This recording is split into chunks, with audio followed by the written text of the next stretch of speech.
ओम शांति। हमने राजयोग meditation course के प्रथम सत्र में सुना हमारी स्वयं की पहचान के बारे में कि रियल में हम हैं कौन। तो पहले सेशन को अटेंड करने के बाद आपने ये जाना कि हम ये शरीर माना ये मिट्टी का पुतला नहीं है, हम एक चेतना शक्ति आत्मा है। ये शरीर तो केवल एक वस्त्र के रूप में हमें परमात्मा से मिला हुआ उपहार है।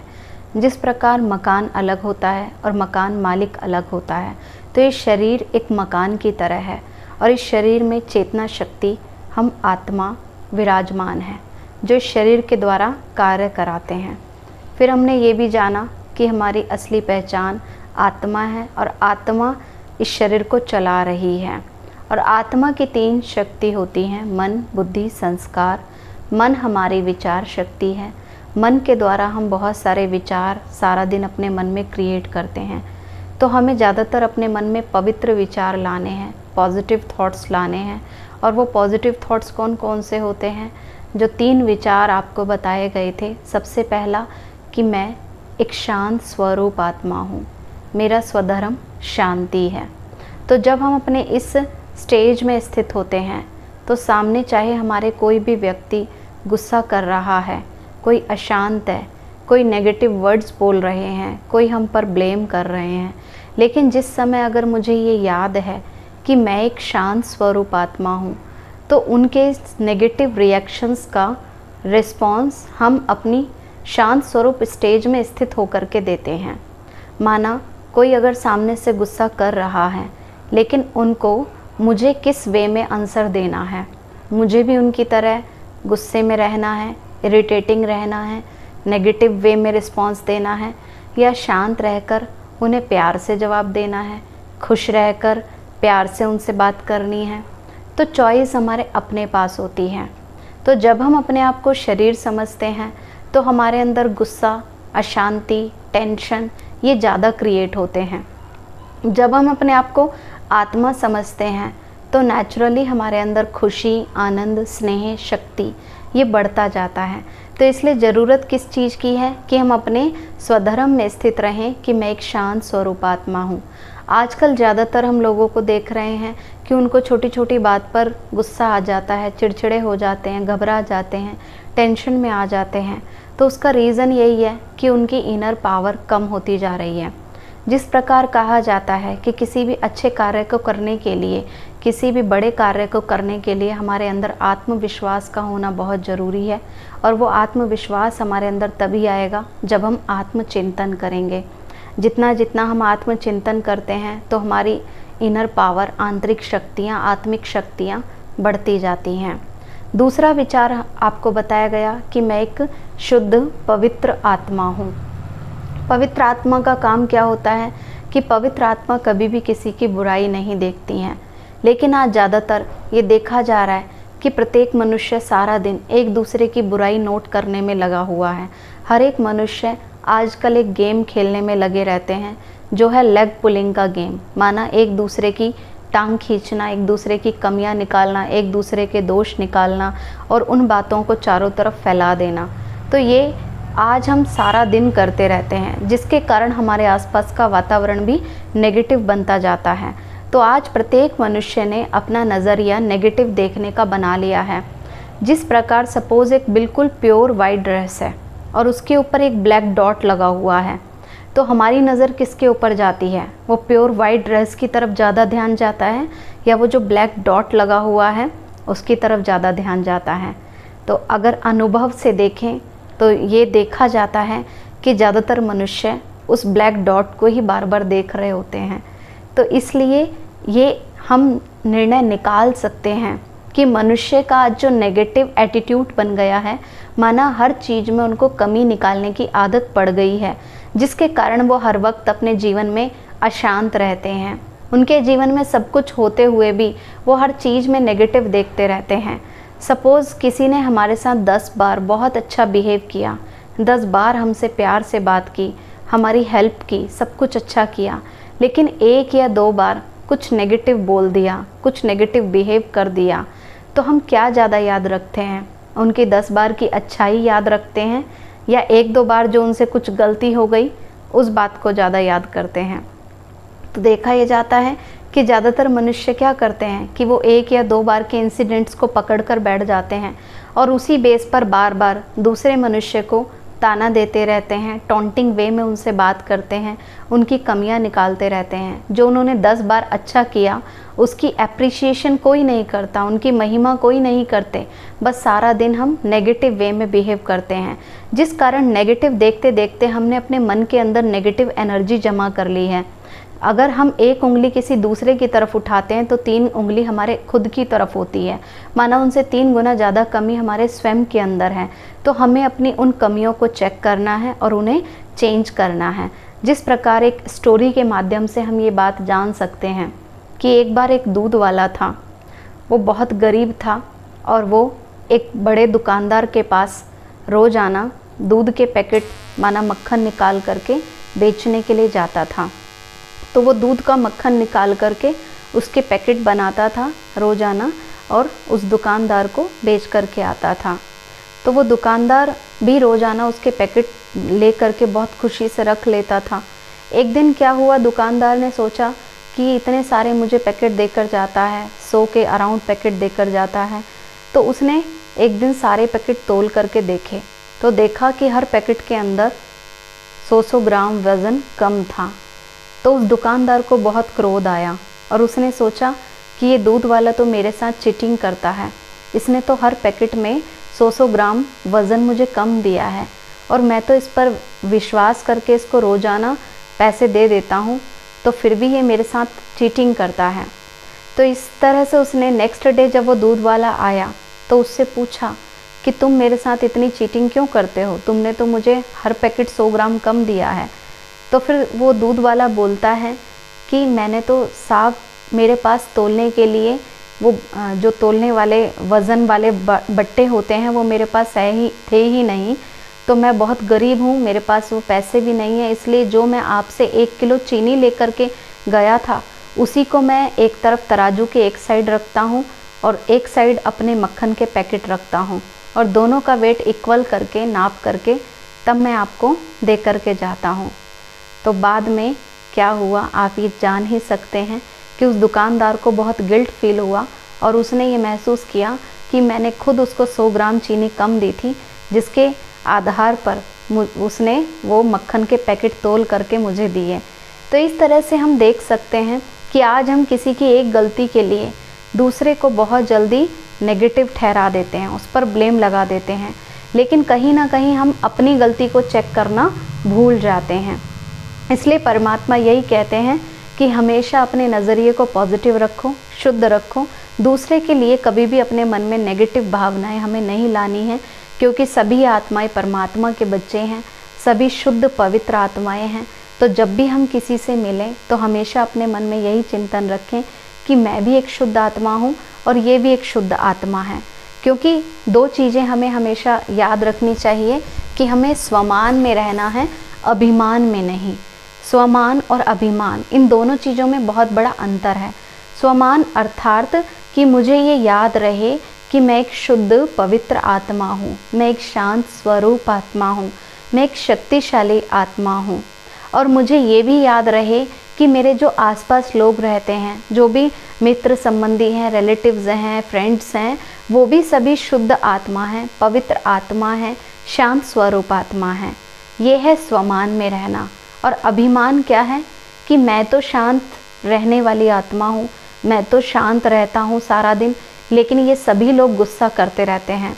मैं सबकी मदद करता हूँ, सबके लिए अच्छा सोचता हूँ, लेकिन ये सारे लोग मेरे लिए बुरा सोचते हैं, ये सारे मेरे साथ गलत करते हैं, ये सब बुरे हैं, केवल मैं ही अच्छा हूँ, केवल मैं ही सबकी हेल्प करता हूँ, केवल मैं ही चुप रहता हूँ, केवल मैं ही सारे कार्य करता हूँ, और ये सभी गलत करते हैं, केवल मैं ही अच्छा और इंटेलिजेंट हूँ।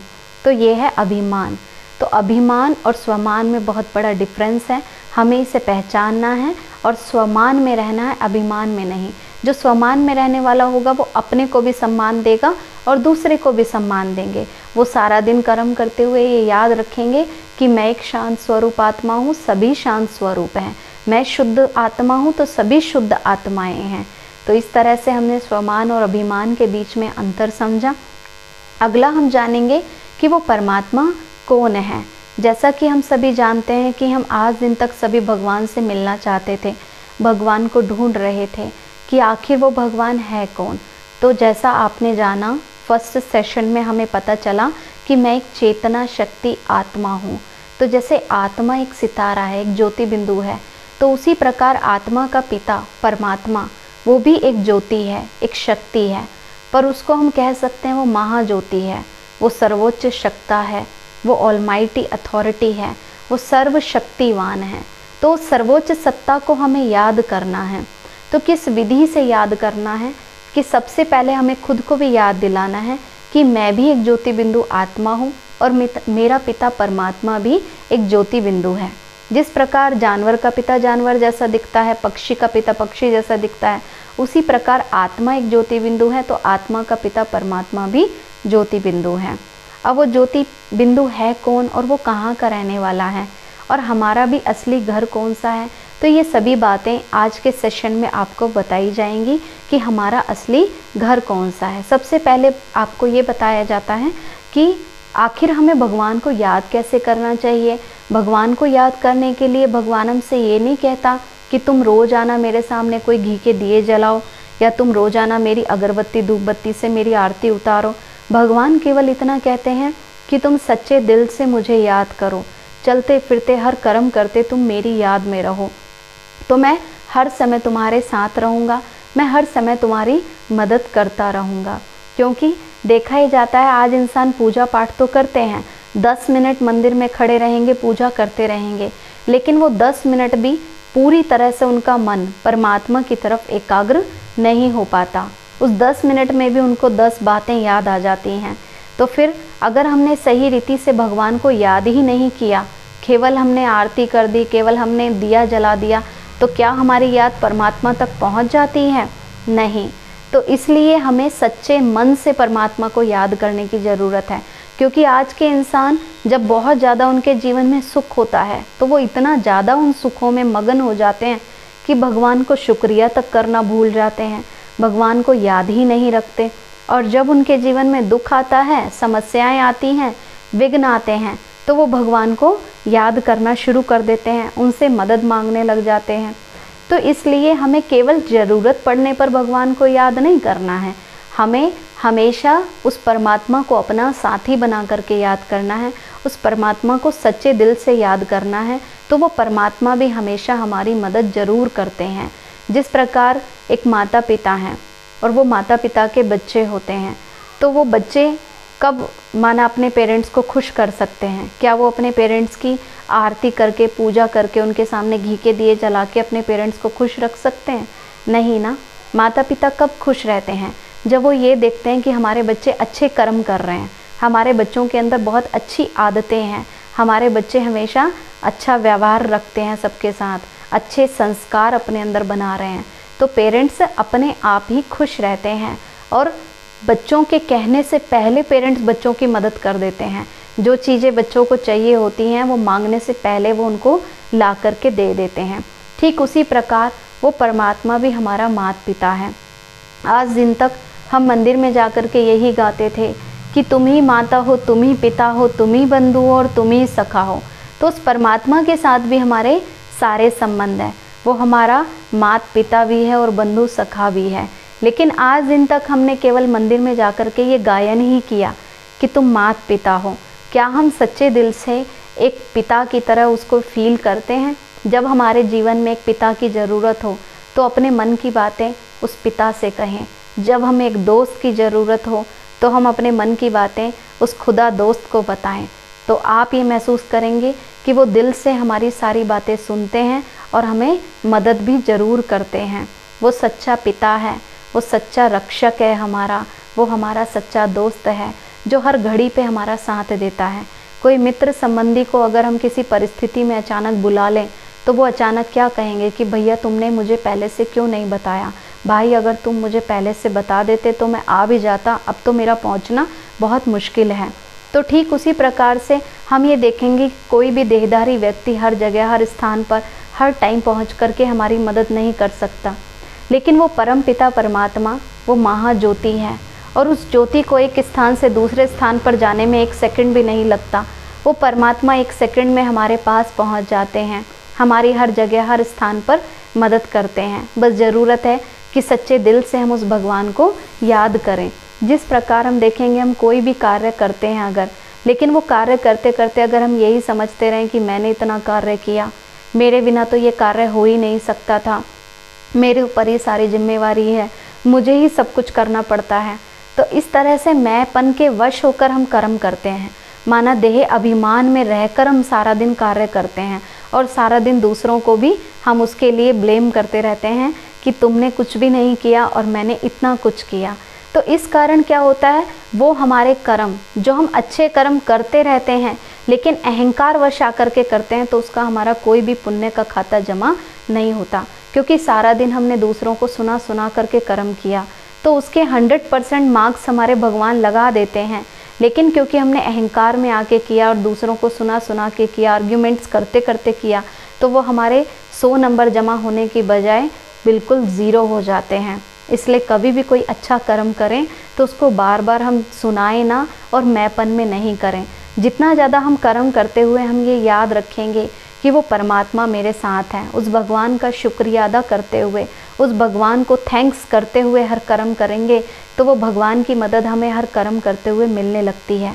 वो भगवान हर घड़ी हमारा साथ देने लग जाते हैं और फिर हमारा कार्य कब हो जाता है हमें पता भी नहीं चल पाता है, और हमें ये लगता है शायद हमने इतना अच्छा कार्य किया, लेकिन वो कराने वाले तो परम पिता परमात्मा हैं जो हर घड़ी अपने सभी बच्चों की मदद करते हैं। बस हम उनको सच्चे दिल से अपना साथी बना करके उनकी याद में रह करके हर कर्म करते जाएं, उसको माता पिता के रूप में, उसको दोस्त के रूप में, उसको भाई के रूप में, उस परम पिता परमात्मा को हम याद करें। जैसे सपोज़ कि एक पिता है और वो अपने बच्चे के साथ कहीं जा रहा है और बच्चे ने भारी भारी बैग उठाए हुए हैं, तो क्या होगा, वो पिता अपने बच्चे को देख करके क्या उस बच्चे को वो बैग पकड़ा रहने देंगे कि वो बच्चा ऐसे भारी बैग लेकर चलता रहे, और पिता उससे क्या वो बैग लेंगे? नहीं, ज़रूर लेंगे ना। वो अपने बच्चे को बोझ तले दबा हुआ नहीं देख सकते, वो नेचुरली उस बच्चे से सारा बोझ ले लेंगे और कहेंगे कि बच्चे तुम नहीं पकड़ो, मैं पकड़ता हूँ। ठीक उसी प्रकार से वो परम पिता परमात्मा भी हमारा सच्चा रक्षक है, हमारा पिता है। तो जब भी वो परमात्मा हमें देखता है कि ये मेरे बच्चे कितना ज़्यादा टेंशन में हैं, ये मेरे बच्चे कितने परेशान हैं, ये कितना बोझ अपने मन पर रख कर के चल रहे हैं, तो वो परम पिता परमात्मा को जब हम याद करते हैं तो वो परमात्मा हमारे ऊपर से सारे बोझ ले लेते हैं, हमारी सारी चिंताएं ले लेते हैं, हमारे सारे विघ्न दूर कर देते हैं और हमें बिल्कुल हल्का कर देते हैं। तो ज़रूरत किस चीज़ की है कि हम अपने मन से, दिल से हर वक्त उस परम पिता परमात्मा को याद करते रहें। जब उनकी याद में हम हर कर्म करेंगे तो हमें नेचुरल उनकी मदद मिलना शुरू हो जाएगी। वो भगवान का हमसे ये प्रॉमिस है कि बच्चे तुम हिम्मत का 1 कदम बढ़ाओ तो मैं 1000 कदम तुम्हारी मदद करूँगा। बस हमें सच्चे दिल से उस पिता परमात्मा को याद करना है। तो अब आपने समझा कि वो परम पिता परमात्मा की मदद हमें किस प्रकार मिल सकती है, और आगे के लेसन्स में हम जानेंगे कि क्या विधि है राजयोग की, किस प्रकार से हमें राजयोग मेडिटेशन का अभ्यास करना है। आज हमें बताया जाएगा कि रियल में हमारा असली घर कौन सा है। जैसा कि आप जानते हैं 3 लोक का गायन किया जाता है, तो वो 3 लोक कौन कौन से होते हैं पीछे चित्र में भी आपको दिखाया गया है और इसमें भी इसके बुक के माध्यम से हम समझ सकते हैं। 3 लोक जो कहा जाता है वो कौन कौन से हैं। सबसे नीचे है ये साकार मनुष्य लोक, जिसको चांद तारों की दुनिया कहते हैं। ये धरती जहाँ पर हम सभी मनुष्य आत्मा इस धरती पर रहते हैं, इसको साकार मनुष्य लोक कहा जाता है। जिसको पृथ्वी कहा जाता है, जिस पर हम सभी जीवन जी रहे हैं।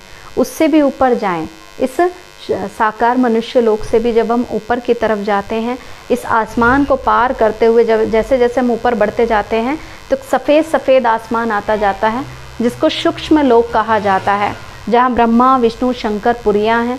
इस सूक्ष्म लोक में कोई जीवन नहीं होता, यहाँ कोई शरीर भी नहीं होते हैं, हड्डी मांस के शरीर नहीं होते, यहाँ केवल हमारा सूक्ष्म शरीर होता है। और यहाँ संकल्पों से बात होती है। संकल्प माना क्या कि हमारे मन में विचार आया, दूसरे के पास पहुँच गया, दूसरे के मन में जो विचार आया हमारे पास पहुँच गया। तो इसलिए इसको सूक्ष्म लोक कहते हैं, क्योंकि यहाँ हमारा सूक्ष्म शरीर होता है, हड्डी मांस का शरीर नहीं होता है। तो इसको टॉकी वर्ल्ड कहा जाता है, जहाँ हम आवाज़ से बात कर सकते हैं। इसको मूवी वर्ल्ड कहा जाता है। मूवी वर्ल्ड इसलिए कहा जाता है क्योंकि यहाँ पे हमारे कर्मों का दर्शन हमें कराया जाता है कि किस प्रकार के हमने कर्म किए, देन उसके अकॉर्डिंग दोबारा हमारा इसी धरती पर जन्म हो जाता है। माना जब कोई व्यक्ति शरीर छोड़ता है तो सूक्ष्म वतन में जाकर उनको साक्षात्कार कराया जाता है उनके कर्मों का, और फिर दोबारा से वो आत्मा इस धरती पर आकर के जन्म ले लेती है। और इस सफ़ेद प्रकाश की दुनिया से भी अगर हम और ऊपर जाते जाते हैं तो एक लाल लाल आसमान हमारे चारों तरफ आता है, जहाँ चारों तरफ सुनहरा लाल प्रकाश है, जिसको परलोक ब्रह्मलोक भी कहते हैं। ये हम सब आत्माओं का असली घर है, जहाँ हम सब आत्माएं ज्योति बिंदु रूप में अपने परम पिता शिव परमात्मा के साथ रहते हैं। वो परम पिता परमात्मा जो एक ज्योति के रूप में यहाँ विराजमान है, वो महाज्योति है, परम सत्ता है, परम पिता परमात्मा है, ऑलमाइटी अथॉरिटी है। यहाँ पर हम सभी आत्माएं अपने पिता परमात्मा शिव के साथ रहते हैं। इसको शांति धाम भी कहते हैं, इसको परम धाम भी कहते हैं, इसको मुक्ति धाम भी कहते हैं। शांति धाम इसलिए कहते हैं क्योंकि यहाँ चारों तरफ शांति ही शांति है, ये हमारा असली घर है। इसको परम धाम कहते हैं क्योंकि ये सबसे ऊंचा धाम है, इन सारे धरती से परे का धाम है, इसलिए इसको छठा तत्व भी कहा जाता है। माना इस धरती पर 5 तत्व हैं और 5 तत्वों से पार ये जो शांति धाम है, ये छठा तत्व कहलाता है। इसको मूल वतन भी कहते हैं क्योंकि मूल माना जो परमानेंट एड्रेस है हमारा वो यही है। ये जो आत्मा भ्रकुटी के बीच में रहती है ये केवल हमारा एक टेम्पररी एड्रेस है, लेकिन जो हमारा परमानेंट एड्रेस है वो शांति धाम है, क्योंकि यही हमारा असली घर है। और इसको मुक्ति धाम भी कहा जाता है क्योंकि जो हम सभी कहते हैं कि हमें मुक्ति चाहिए, तो हम सभी कहाँ आने की इच्छा रखते हैं, यहाँ परम धाम में। और इसको निर्वाण धाम भी कहा जाता है। निर्वाण माना वाणी से परे का धाम, जहाँ कोई आवाज़ नहीं होती है। जब हम आत्माएं शांति धाम में होती हैं तो हम एकदम साइलेंस स्टेज में होती हैं। माना यहाँ पर हमारे मन के अंदर कोई भी विचार नहीं चल रहे होते, हम बिल्कुल नील स्टेज में होते हैं। लेकिन यहाँ पर आत्मा एकदम अपनी प्योर स्टेज में होती है। माना कोई भी बुराई, कोई अवगुण, कोई बुरी आदतें हमारे अंदर नहीं होती, बिल्कुल पवित्र स्टेज में हम आत्माएं वहाँ पर स्थित रहती हैं। लेकिन जब हम आत्मा धरती से माना शांति धाम से नीचे धरती की तरफ आते हैं तो शुरू में हमारे जीवन में बहुत हैप्पीनेस रहती है। जब कोई भी शुद्ध पवित्र आत्मा ऊपर से नीचे की तरफ आएंगे तो शुरू में उनके जीवन में बहुत खुशियाँ मिलती हैं उनको। उसका रीज़न क्या है? क्योंकि आत्मा के ऊपर कोई भी पापों का बोझ नहीं होता है। लेकिन धीरे धीरे इस धरती पर जन्म लेते लेते लेते एक के बाद दूसरा, तीसरा, चौथा, पांचवा, इस तरह से कई सारे जन्म लेते लेते धीरे धीरे हम इस दुनिया की नेगेटिव बातों की तरफ ज़्यादा अट्रैक्ट होने लग जाते हैं। जैसे हम एक छोटे बच्चे को देखेंगे, बचपन में वो बच्चा कितना इनोसेंट होता है, कितना मासूम होता है, उसके अंदर कोई बुराई नहीं होती, कोई बुरी आदतें नहीं होती हैं। लेकिन जैसे जैसे वो बच्चा बड़ा होता जाता है, इस दुनिया को देखना शुरू कर देता है और दुनिया की बुराइयों को अपने अंदर धारण कर लेता है। ठीक उसी प्रकार से हम भी इस धरती पर जन्म लेते लेते इसी दुनिया को अपना घर समझने लगे और इसी धरती पर हमने मेरा मेरा करना शुरू कर दिया। और यहीं पर रह करके यहाँ के मनुष्यों की आदतों को देख करके हमने अपने अंदर भी वो बुराइयाँ धारण कर ली और धीरे धीरे हम गलतियाँ करते करते उन गलतियों के वशीभूत होते चले गए। और फिर उसका कारण क्या हुआ कि इतनी ज़्यादा गलतियाँ जब हमने कर ली तो उसका रिज़ल्ट ये मिला कि हमारे जीवन में दुख और समस्याएं शुरू हो जाती हैं। जब बहुत ज़्यादा समस्याएं हमारे जीवन में आने लग जाती हैं तो हम एक दूसरे को ब्लेम करना शुरू कर देते हैं, अपने आसपास वाले लोगों को दोष देने लग जाते हैं कि इनकी वजह से मेरे जीवन में ऐसा हो गया, इन्होंने मेरी लाइफ में ऐसा कर दिया। लेकिन वो किसी और की गलती नहीं होती है, एक्चुअली कोई ना कोई अनजाने में हमसे भूलें होती रहती है। हमारे ऐसे कर्म होते हैं जिसके कारण आत्मा के ऊपर बोझ चढ़ता जाता है और इस वजह से हमारे जीवन में दुख और समस्याएं शुरू हो जाते हैं। आजकल तो जब ज़्यादा किसी मनुष्य के जीवन में दुख आ जाता है तो वो ये समझने लग जाते हैं कि इससे अच्छा तो इस जीवन को ही ख़त्म कर दें, इस जीवन का ही अंत कर दें तो शायद दुखों का अंत हो जाएगा। लेकिन जीवन का अंत कर देने से दुख कभी ख़त्म नहीं हो सकते, क्योंकि दुख तो हमारे कर्मों के कारण ही हमें मिलते हैं। तो जब तक आत्मा के ऊपर वो पाप कर्म का बोझ चढ़ा हुआ है, वो हिसाब किताब जब तक हमारे ऊपर बना हुआ है तब तक हमारे जीवन में कष्ट समस्याएं हमें मिलती ही रहती हैं। फिर चाहे हम ये शरीर भी छोड़ कर के क्यों ना चले जाएं, तो भी दुख तो हमारे जीवन में मिलने ही मिलने हैं। इसलिए आत्महत्या करना ये भी एक बहुत बड़ा पाप है। जिस प्रकार दूसरे को मारना पाप होता है, उस प्रकार अपने शरीर का घात करना महापाप होता है। क्योंकि भगवान ने हमें शरीर दिया अच्छे कर्म करने के लिए, लेकिन हमने भगवान की अमानत का घात कर दिया, माना उसको ख़त्म कर दिया, तो इस कारण हमारे ऊपर बहुत ज़्यादा पाप का बोझ चढ़ जाता है और फिर उस मनुष्य आत्मा को दोबारा जन्म भी नहीं मिल पाता। और अगर जन्म मिलता भी है तो अपंग का जन्म मिलता है, उसके जीवन में और ज़्यादा दुख और कष्ट बढ़ जाते हैं। इसलिए कभी भी हमें ऐसा कदम अपने जीवन में नहीं उठाना चाहिए, क्योंकि दुख तो हमें हमेशा भोगने ही पड़ते हैं, लेकिन उन दुखों का सामना करते हुए अगर हम भगवान को याद करते रहें, उन दुखों को पार करते हुए अगर हम ये याद रखें कि ये सृष्टि रंगमंच तो केवल एक नाटक है जहाँ हम सभी आत्माएं अपना अपना पार्ट बजा रहे हैं। हम सब एज अ एक्टर हम सभी रोल प्ले कर रहे हैं। जैसे कोई नाटक में कोई रोल प्ले करते हैं तो उसमें कोई पिता बन जाता है, कोई माता, कोई भाई, कोई बहन, कोई बेटी, तो फिर वो कैसा भी उसमें रोल चलता रहता है। कोई लड़ाई झगड़ा करते रहते हैं, कोई आपस में मारते पीटते रहते हैं, लेकिन उस नाटक को देखते हुए हम कभी भी परेशान नहीं होते, डिस्टर्ब नहीं होते, क्योंकि हमें पता होता है कि ये केवल एक नाटक चल रहा है, कुछ भी रियल नहीं हो रहा है। तो ठीक उसी तरीके से इस सृष्टि रंगमंच पर भी हमारे सामने अलग अलग दृश्य आते हैं, अलग अलग बातें आती हैं, अलग अलग समस्याएं आती हैं, लेकिन उन सबको हमें ये याद रखते हुए देखना है कि ये केवल एक नाटक चल रहा है। क्योंकि ये धरती क्या है, एक स्टेज की तरह है और इस धरती पर हम सभी आत्माएं एज अ एक्टर हम सभी रोल प्ले कर रहे हैं। क्योंकि हमारा असली घर शांति धाम है, शांति धाम के हम रहने वाले हैं और हमारा पिता परमात्मा शिव वो शांति का सागर है और हम आत्माएं भी शांत स्वरूप हैं। तो ऊपर से हम आत्माएं इस धरती पर आते हैं केवल पार्ट बजाने के लिए, क्योंकि हम सब इस नाटक में पार्टधारी हैं और हमारा असली घर तो परमधाम घर है। इस धरती पर तो हम केवल पार्ट बजाने के लिए आए हैं। तो इस धरती पर जो भी कुछ दृश्य हमारे सामने आ रहे हैं, चाहे वो अच्छा दृश्य है चाहे वो बुरा दृश्य है, लेकिन वो केवल एक नाटक चल रहा है और उसको हमें नाटक समझ करके ही देखना है। तो कोई भी समस्या को देखकर, कोई विघ्न को देखकर हमें घबराना नहीं है, क्योंकि वो सीन आया है और चला भी जाएगा। उसके लिए हमें एक दूसरे को दोष नहीं देना है, क्योंकि सभी आत्माएं अलग अलग हैं, सबका पार्ट अलग अलग है। हम किसी को भी अपने अकॉर्डिंग चेंज नहीं कर सकते। आज सारा दिन मनुष्य यही प्रयास करते रहते हैं कि ये दूसरा व्यक्ति मेरी तरह व्यवहार करे, ये दूसरा व्यक्ति मेरी तरह बात करे, इसको मेरे जैसा नेचर बनाना चाहिए, इसको मेरी तरह बोलना चाहिए, इसको मेरी तरह आदतें बनानी चाहिए। लेकिन सबका अलग अलग रोल है, सब वैरायटी एक्टर्स हैं, सबका अपना अपना पार्ट है। तो हम किसी को भी अपने अकॉर्डिंग चेंज नहीं कर सकते। जब जिसका समय आता है चेंज होने का, वो व्यक्ति तभी चेंज हो जाते हैं। तो इसलिए किसी को भी हमें फोर्स नहीं करना है परिवर्तन होने के लिए, क्योंकि अगर हम किसी के अंदर कोई कमियां देखते भी हैं, कोई बुराइयां देखते भी हैं, अगर हमें पता है कि किसी मनुष्य के अंदर ये कमी है, तो लेकिन उसके अंदर कुछ अच्छाइयाँ भी तो होंगी ना। तो उन अच्छाइयों को हमें ध्यान में रखते हुए पहले उस व्यक्ति की अच्छाइयाँ हम बताएं कि तुम्हारे अंदर इतनी सारी क्वालिटीज़ हैं, इतनी सारी अच्छी आदतें हैं, बस एक ये छोटी सी और कमी है, अगर आप इसको भी चेंज कर लेंगे तो आप बहुत ज़्यादा परफेक्ट हो जाएंगे और आपका हर कार्य अच्छे से अच्छा होने लग जाएगा।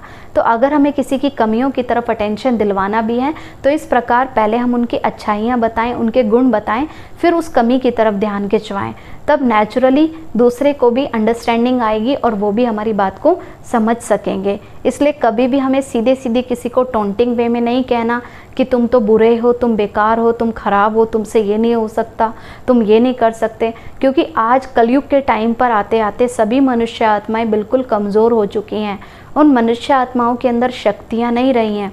तो अगर हम उनको और ज़्यादा नेगेटिव बोलते हैं तो वो और ज़्यादा उनकी एनर्जी खर्च होती है और जिस कारण उनके अंदर अच्छा करने की पॉजिटिविटी, हिम्मत नहीं आ पाती है।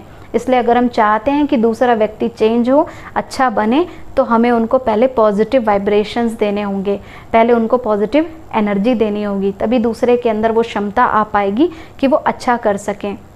क्योंकि सभी आत्माएं अलग अलग एक्टर हैं, सभी का अलग अलग रोल है। जिस प्रकार एक संतरे का बीज होता है तो उसका एक अलग गुण होता है, एक केला होता है उसका एक अलग रोल होता है ना, एक पपीता है वो अलग है। अगर मैं कहूँ नहीं संतरा थोड़ा केले की तरह बन जाए, उसको थोड़ा केले की तरह होना चाहिए, तो वो नहीं हो सकता। अगर मैं केले को कहूँ कि वो पपीते की तरह बन जाए तो वो नहीं हो सकता, क्योंकि सबका अलग अलग क्वालिटी है, अलग अलग रोल है सबका, अलग अलग बीज है सबका। तो ठीक उसी प्रकार से हर एक आत्मा एक बीज की तरह है जिसके अंदर अलग अलग पार्ट भरा हुआ है और वो सभी अपना अपना पार्ट बजा रहे हैं। तो ये पार्ट कोई भगवान ने हमारे अंदर भर करके नहीं भेजा, ये नेचुरल है। जैसे कोई भी चीज़ का बीज होता है उसके अंदर नेचुरल वो गुण होता है, वो विशेषता होती है। तो ऐसे ही हर एक आत्मा का अलग अलग पार्ट है और वो अपना पार्ट जैसा जैसा बजाते हैं उसके अनुसार उन्हें कर्मों का फल प्राप्त होता है। तो इसलिए इस धरती पर हम सब आत्माएं एज अ एक्टर रोल कर रहे हैं। यहाँ कुछ भी मेरा नहीं है, हम इस दुनिया में केवल एक मेहमान की तरह हैं। जैसे मेहमान कहीं भी रहते हैं, चाहे 20 दिन के लिए रहें, चाहे 1 महीने के लिए रहें, लेकिन वो वहाँ की सारी चीज़ों को यूज़ करते हुए भी ये याद रखते हैं कि ये कुछ भी मेरा नहीं है, हम तो एज अ गेस्ट यहाँ पर रह रहे हैं। तो ठीक उसी तरह से हम भी दुनिया में मेहमान की तरह हैं। हमारा असली घर तो शांति धाम है, इसलिए यहाँ की सारी चीज़ों को यूज़ करते हुए हमें ये याद रखना चाहिए कि ये कुछ भी मेरा नहीं है, हम तो केवल इस धरती पर पार्ट बजाने के लिए आए हैं। हमारा असली घर तो शांति धाम परम धाम है।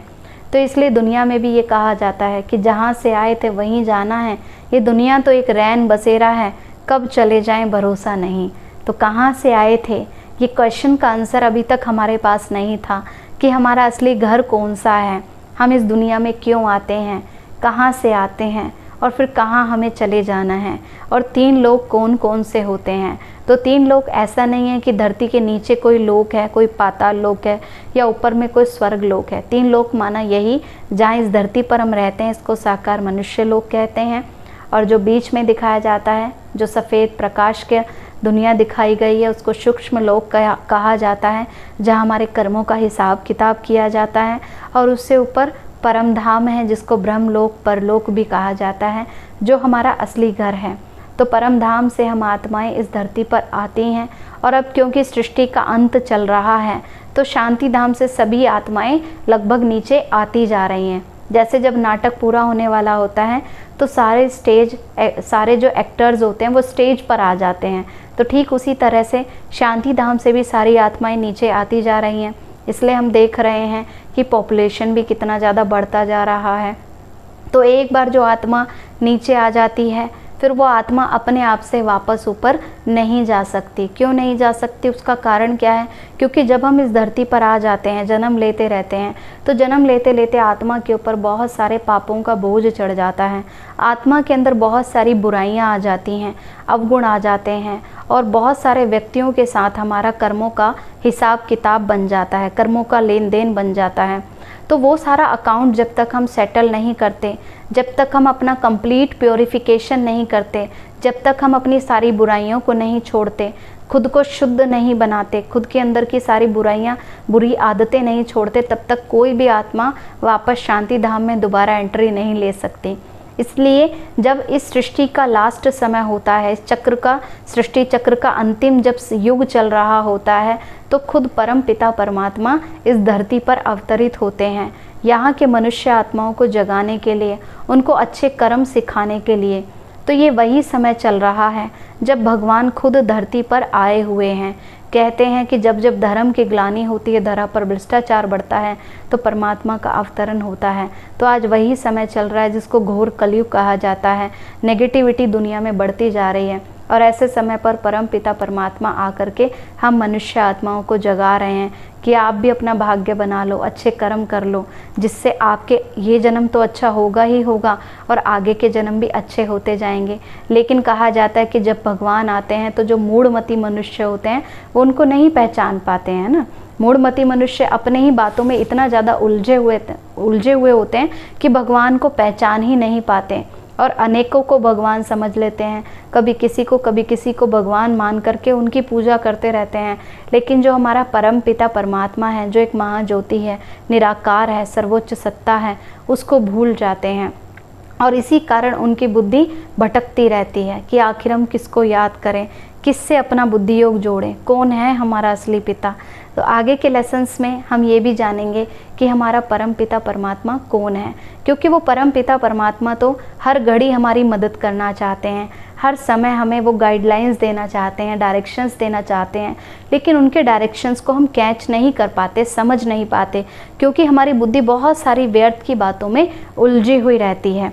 सपोज़ कि आप फ़ोन पर किसी से बात कर रहे हैं और तीसरा व्यक्ति है जो नंबर मिलाता जा रहा है, लेकिन क्या वो आपसे बात कर पाएगा? नहीं। आंसर मिलेगा नहीं। क्यों? क्योंकि आप ऑलरेडी कहीं बात करने में एंगेज हैं, बिज़ी हैं। आपका फ़ोन ऑलरेडी जब बिज़ी हो रखा है तो आप किसी तीसरे व्यक्ति से बात ही नहीं कर पा रहे हैं। तो उसी प्रकार से हमारी मन और बुद्धि जब इसी कलयुगी दुनिया की बातों में एंगेज हो जाती हैं, इसी कलयुग दुनिया की बातों में हम फंसे रहते हैं, यहाँ वहाँ का चिंतन करते रहते हैं, आसपास के लोगों की बुराइयाँ देखते रहते हैं, आसपास के वातावरण के बारे में ज़्यादा सोचते रहते हैं, बातों को लेकर के बैठे रहते हैं, तो सारा दिन हम नेगेटिव बातों में इतना ज़्यादा उलझे हुए होते हैं कि वो भगवान सारा दिन हमारा नंबर मिलाते रहते हैं, वो भगवान सारा दिन हमें गाइडलाइंस देना चाहते हैं, डायरेक्शंस देना चाहते हैं, वरदान देना चाहते हैं, लेकिन हम उनके डायरेक्शंस को समझ नहीं पाते, क्योंकि हमारी बुद्धि व्यर्थ की बातों में ज़्यादा उलझी हुई होती है। तो जब हम व्यर्थ की बातों से अपनी बुद्धि को निकालते हैं, तभी हमें परमात्मा से शक्तियाँ, मदद, ज्ञान, वरदान प्राप्त हो सकते हैं। तो आज हमने अपने असली घर के बारे में जाना, अपने पिता के बारे में जाना कि हमारा परम पिता परमात्मा शिव है, जो एक महाज्योति है। आगे आपको बताया जाएगा कि शिव और शंकर में भी क्या अंतर है। हम क्योंकि अब तक क्या समझते आए कि शिव और शंकर एक हैं, लेकिन इस लेसन में आपको बताया जाएगा कि शिव और शंकर अलग अलग हैं। शिव एक महाज्योति है जो निराकार है, शंकर उनके बच्चे हैं। तो जिस प्रकार बच्चे हमेशा तपस्या में लीन रहते हैं, शंकर को भी हम देखते हैं ना कि हमेशा ध्यान में लीन है, तपस्या में लीन है, तो वो किसे याद कर रहे हैं? तो जरूर उनसे भी कोई बड़ी शक्ति है। तो इनसे बड़ी शक्ति कौन है? शिव। तो वो शिव है जो महाज्योति है, जो सर्वोच्च सत्ता है, जो शंकर के भी पिता हैं। लेकिन भक्ति मार्ग में क्या किया? पिता और बच्चे का नाम मिला दिया, मिला करके शिव और शंकर कह दिया। लेकिन शंकर अलग हैं, शिव अलग हैं। हम हर साल शिवरात्रि मनाते हैं, कभी भी शंकर रात्रि नहीं मनाते। हम हमेशा इसको शिवलिंग कहते हैं, कभी भी शंकरलिंग नहीं कहते हैं। तो शिव और शंकर में क्या अंतर है, ये हम आगे के लेसन्स में जानेंगे, डिटेल में जानेंगे, और परमात्मा की पहचान भी आपको अगले सेशन में मिलेगी। तो इसलिए आज हम खुद की पहचान के बारे में याद रख करके इन सभी पॉइंट्स का रिवीजन करते रहेंगे। और जो भी कोई आपकी कुछ क्वेरीज हों, कुछ क्वेश्चंस हों, उनको आप कमेंट में लिख करके पूछ सकते हैं। अच्छा, ओम शांति, ओम शांति, ओम शांति।